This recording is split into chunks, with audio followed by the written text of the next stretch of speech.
انگریز جج کہتا ہے حسین احمد مدنی تمہیں پتا ہے اس بیان کی سزا کیا ہے؟ تو حسین احمد مدنی نے اپنا بریف کیس کھیلا اور وہاں سے کفن نکالا. کہا انگریز جج مجھے تجھ سے زیادہ پتا ہے کہ میرے بیان کی سزا کیا ہے، اس لیے میں جب میں دیوبند سے نکلا ہوں میں نے کفن کا ٹکڑا اپنے ساتھ اٹھایا ہے. مولانا محمد علی جوہر ان کے قدموں پر پڑ گئے. کہا حضرت آپ بیان بدل دیجئے. حسین احمد مدنی نے کہا محمد علی جوہر اگر میں بیان بدلوں گا تو ایمان بدل جائے گا. کہا ایمان میں بیان نہیں بدل سکتا، اگر بیان بدلوں گا تو ایمان بدل جائے گا. اور یہ ایک مومن کی ایک مضبوطی اور اس کے ثابت قدمی کی دلیل ہے کہ جب کسی کو کفر اور شرک پر مجبور کیا جا رہا ہو اس وقت اس کے دل سے یہی آواز نکلنی چاہیے کہ ٹکڑے ہو سکتے ہیں لیکن ہم کسی سورج کو سوریہ نمسکار نہیں کر سکتے. ہم کسی درخت کے سامنے کسی ظالم حکمران کے سامنے ہم جھک نہیں سکتے.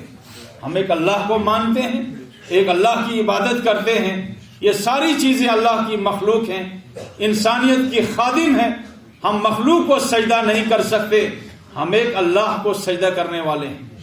یہ ایک مومن کی شان ہوتی ہے جب بھی اس کو کفر پر، شرک پر اور اللہ کی نافرمانی پر مجبور کرے اس کے دل سے ایک آواز نکلنی چاہیے.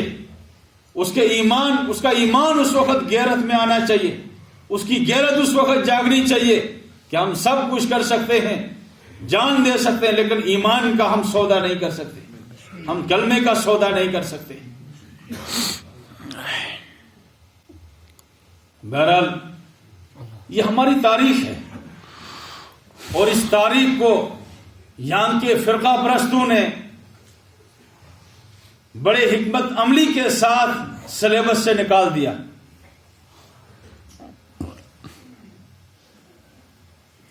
آج ہمارے جوانوں آج ہمارے مسلمانوں کا حال یہ ہے کہ ہمیں اپنی تاریخ کا کوئی علم نہیں ہے.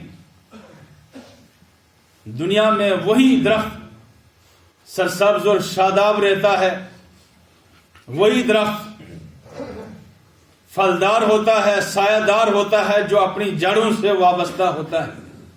جو درخت اپنی جڑوں سے رشتہ ختم کرتا ہے وہ درخت سوکھتا ہے، اس کا انجام برا ہوتا ہے.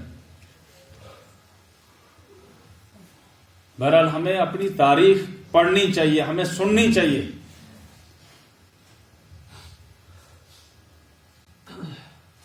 اگر فرقہ پرست طاقتیں ہماری تاریخ سے ہمیں ناواقف رکھنے کی کوشش کر رہی ہیں، ایسے وقت میں تو ہمیں اور زیادہ اس بات کی ضرورت ہوتی ہے کہ ہم اپنی تاریخ پڑھیں. ہم اپنے علماء کا، اپنے ان اسلاف کا کردار کیا ہے، انہوں نے کتنی قربانیاں دی ہیں، اس تاریخ کو ہم یاد رکھیں. یہ جو آج فرقہ پرست ہیں جو حب الوطنی کا سرٹیفکیٹ بانٹتے ہیں، انہوں نے تو کچھ کیا ہی نہیں ہے. وہ تو اس وقت انگریز کے تلوے چاٹ رہے تھے، ادھر سے درخواستیں دے رہے تھے کہ ہم آپ کے وفادار ہیں، ہمیں جیلوں میں نہیں ڈالنا. یہ اس وقت انگریز کی وفاداری کر رہے تھے. اور جنہوں نے اپنا خون دے کر اس ملک کو سینچا ہے، اس ملک کو ترقی دی ہے، اس ملک کے بھائی چارے کو، امن کو، سلامتی کو قائم رکھا ہے، ان اسلاف کا، ان علماء کا، ان بزرگان دین کا کوئی کردار ہمارے سامنے نہیں آ رہا ہے. بہرحال یہ ہماری ضرورت ہے کہ ہم اپنی اس تاریخ کو پڑھیں، اس کو ہم یاد رکھیں. اور اللہ تعالیٰ کا وعدہ ہے، وعد اللہ الذین آمنوا منکم وعملوا الصالحات لیستخلفنکم فی الارض. اللہ تعالیٰ ہمیں بھروسہ دے رہا ہے کہ تمہیں مایوس ہونے کی کبھی ضرورت نہیں ہے، کبھی مایوس ہونے کا سوچنا نہیں ہے. صرف تم اپنا کردار صحیح کرو، اللہ کے ساتھ اپنا معاملہ درست کرو. اللہ تعالیٰ اس خوف اور اس ڈر کے ماحول کو اللہ تعالیٰ بدل دے گا اور اللہ تعالیٰ تمہیں امن عطا کرے گا، سلامتی عطا کرے گا. اللہ تعالیٰ ملکوں کی باغ ڈور تمہارے ہاتھ میں پھر دے گا. وہ اللہ تعالیٰ جس نے موسیٰ کو غرق کر کے کمزور جس نے فرعون کو غرق کر کے کمزور بنی اسرائیل کو غلبہ عطا کیا، کمزور موسیٰ علیہ السلام کو غلبہ عطا کیا، وہ اللہ رب العالمین اس وقت بھی زندہ تھا، وہ اللہ رب العالمین آج بھی زندہ ہے، وہ رب العالمین قیامت تک ویسا ہی حی اور قیوم ہے جیسے وہ ازل سے تھا، ابد تک رہے گا۔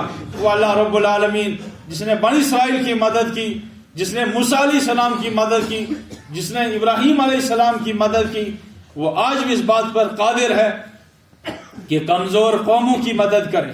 وہ اس بات پر آج بھی قادر ہے کہ وہ ہماری حالت کو بدل دے، اور اللہ تعالیٰ ہمیں پھر وہ امن و سلامتی کی بہار اللہ تعالیٰ ہمیں عطا فرمائے۔ اللہ تعالیٰ ہم سب کو سنبھلنے کی اور اپنے کردار سنبھالنے کی اور سنوارنے کی ہم سب کو توفیق عطا فرمائے۔ وآخر دعوانا الحمدللہ رب العالمین۔